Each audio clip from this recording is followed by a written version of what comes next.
Menyesal pilih Malaysia, Presiden AFF buka suara soal ASEAN All-Star. Federasi Sepak Bola ASEAN, AFF, lagi-lagi kena masalah besar setelah milih Malaysia sebagai tuan rumah buat laga ASEAN All-Star yang ngadapin Manchester United.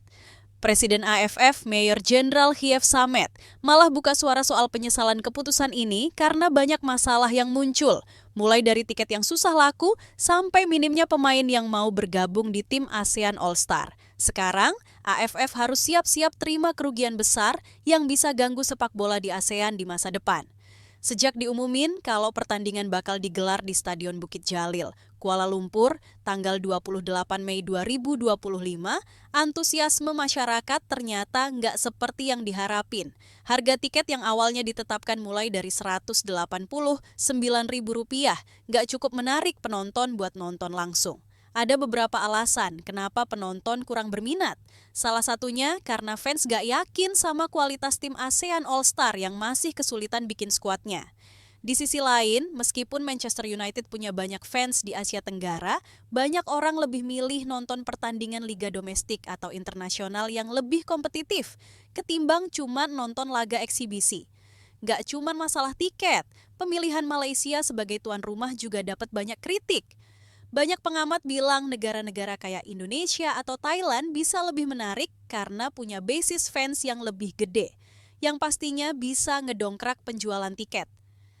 Kritik terhadap AFF makin berkembang, terutama dari federasi-federasi yang ngerasa nggak dilibatkan dalam pengambilan keputusan. Masalah lain, AFF juga kesulitan buat ngumpulin pemain-pemain terbaik dari negara-negara ASEAN.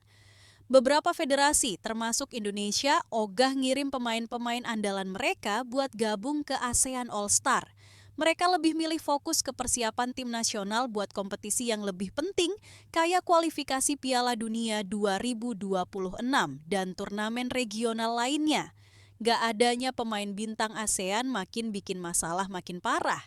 Laga yang tadinya diharapin jadi ajang prestisius sekarang malah kehilangan daya tarik.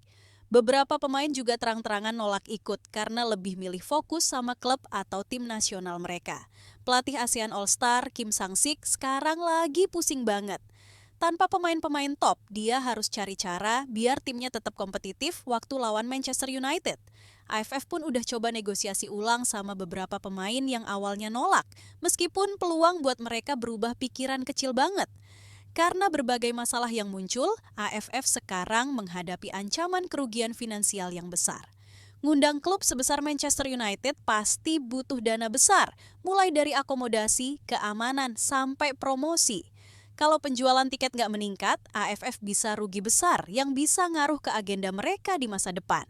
Sponsor yang tadinya tertarik buat dukung pertandingan ini juga mulai ragu. Kalau nggak ada perubahan dalam waktu dekat, ada kemungkinan beberapa sponsor bakal cabut yang bakal nambahin risiko finansial buat AFF. Presiden AFF, Khieu Samet, masih yakin pertandingan ini bakal sukses, meskipun tantangannya gede banget.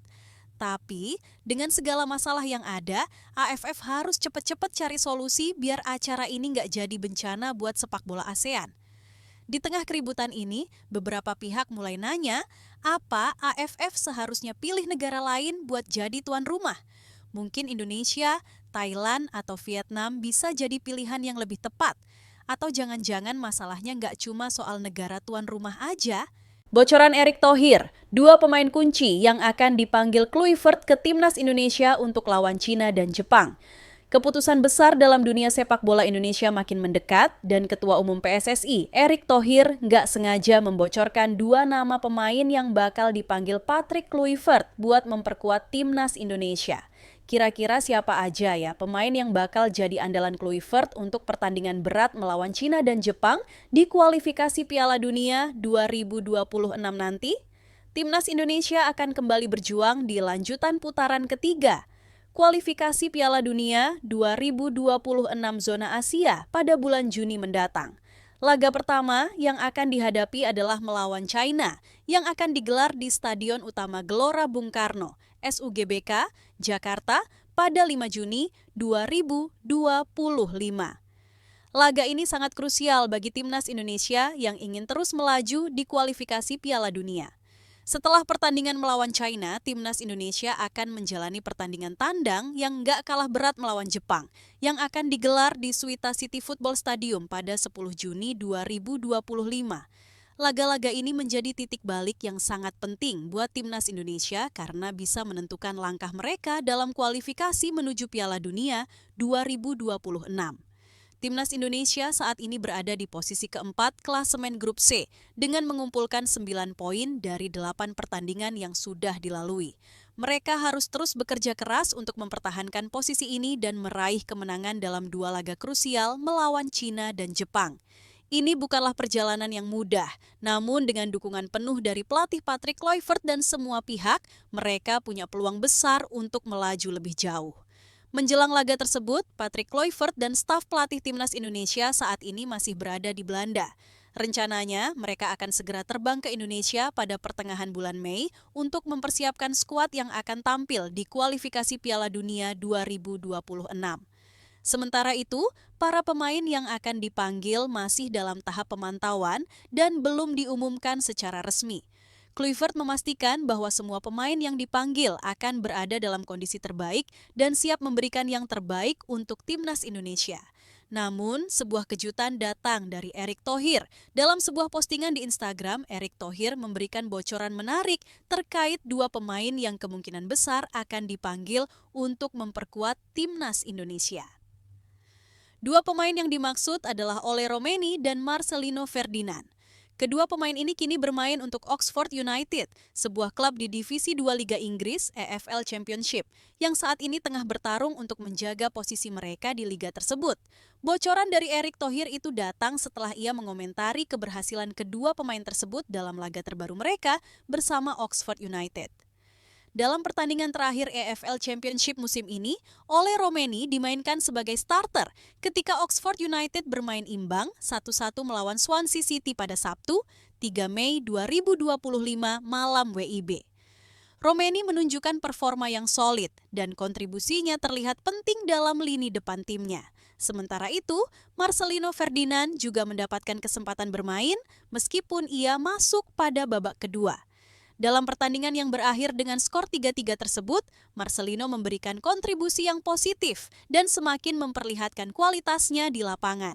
Kedua pemain ini dipandang oleh Erick Thohir sebagai pemain yang sangat potensial dan mampu membawa dampak positif bagi timnas Indonesia di kualifikasi Piala Dunia 2026.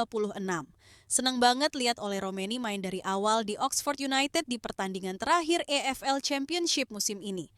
Oxford United juga sudah memastikan bertahan di EFL Championship untuk musim depan, tulis Erick Thohir dalam Instagramnya. Selain itu, Erick juga menyebutkan bahwa Marcelino Ferdinand, yang kini masih bermain sebagai pemain cadangan di Oxford United, memiliki peluang besar untuk tampil di tim utama dan semakin menambah pengalaman di level yang lebih tinggi. Hal ini tentu menjadi langkah positif dalam perkembangan karir Marcelino dan tentunya sangat diharapkan dapat memberikan kontribusi yang besar di timnas Indonesia. Erick Thohir juga menyebutkan bahwa kedua pemain tersebut, Ole Romeni dan Marcelino Ferdinand, akan kembali memperkuat timnas Indonesia di laga kualifikasi Piala Dunia. Kedua pemain ini akan kembali membela timnas Indonesia yang masih berpeluang tampil di Piala Dunia. Semoga ini menjadi tambahan semangat bagi mereka berdua sebelum berjuang dalam lanjutan kualifikasi Piala Dunia 2026 melawan China dan Jepang, ujar Erick Thohir dengan penuh harapan. Keberhasilan kedua pemain ini dalam Liga Inggris menjadi bukti nyata bahwa mereka memiliki kualitas yang tak kalah dengan pemain-pemain top lainnya. Perjalanan mereka di luar negeri memberi mereka pengalaman berharga yang pastinya akan sangat berguna bagi timnas Indonesia. Dengan bergabungnya mereka dalam skuad timnas Indonesia, tentu saja para pendukung Garuda bisa berharap banyak akan kualitas dan semangat yang mereka bawa. 2 laga melawan China dan Jepang akan menjadi ajang penting untuk melihat seberapa jauh perkembangan timnas Indonesia di bawah asuhan Patrick Kluivert. Kualitas permainan yang ditunjukkan oleh para pemain muda seperti Ole Romeni dan Marcelino Ferdinand bersama dengan pengalaman pemain-pemain senior diharapkan dapat membawa timnas Indonesia meraih hasil terbaik dan mendekatkan mereka pada impian tampil di Piala Dunia 2026. Timnas Indonesia kini memiliki banyak potensi dan semangat juang yang tinggi untuk menembus Piala Dunia. Pertandingan melawan Cina dan Jepang di kualifikasi Piala Dunia 2026 akan menjadi salah satu momen bersejarah yang bakal dikenang dalam perjalanan sepak bola Indonesia. Kita tunggu saja bagaimana kedua pemain ini dan seluruh tim akan memberikan segalanya untuk Timnas Indonesia. Emil Audero gagal main saat Timnas Indonesia lawan Cina di kualifikasi Piala Dunia 2026. Emil Audero dipastikan gak bakal tampil bareng Timnas Indonesia di laga kontra Cina pada kualifikasi Piala Dunia 2026 karena Maarten Paes punya kesempatan buat main kalau skenario yang satu ini benar-benar terjadi. Sebelumnya, Paes udah dapat 2 kartu kuning sepanjang putaran ketiga kualifikasi Piala Dunia 2026 zona Asia. Kartu kuning pertama dia terima pas Timnas Indonesia main seri 1-1 lawan Arab Saudi pada 6 September 2026. Sedangkan kartu kuning kedua dia dapat saat Timnas Indonesia menang 2-1 lawan Bahrain pada 25 Maret 2826-2025 lalu.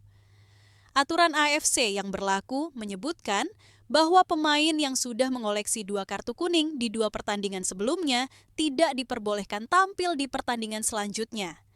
Jadi, Maarten Paes terpaksa harus duduk manis di bangku penonton saat Indonesia melawan Cina pada 5 Juli mendatang.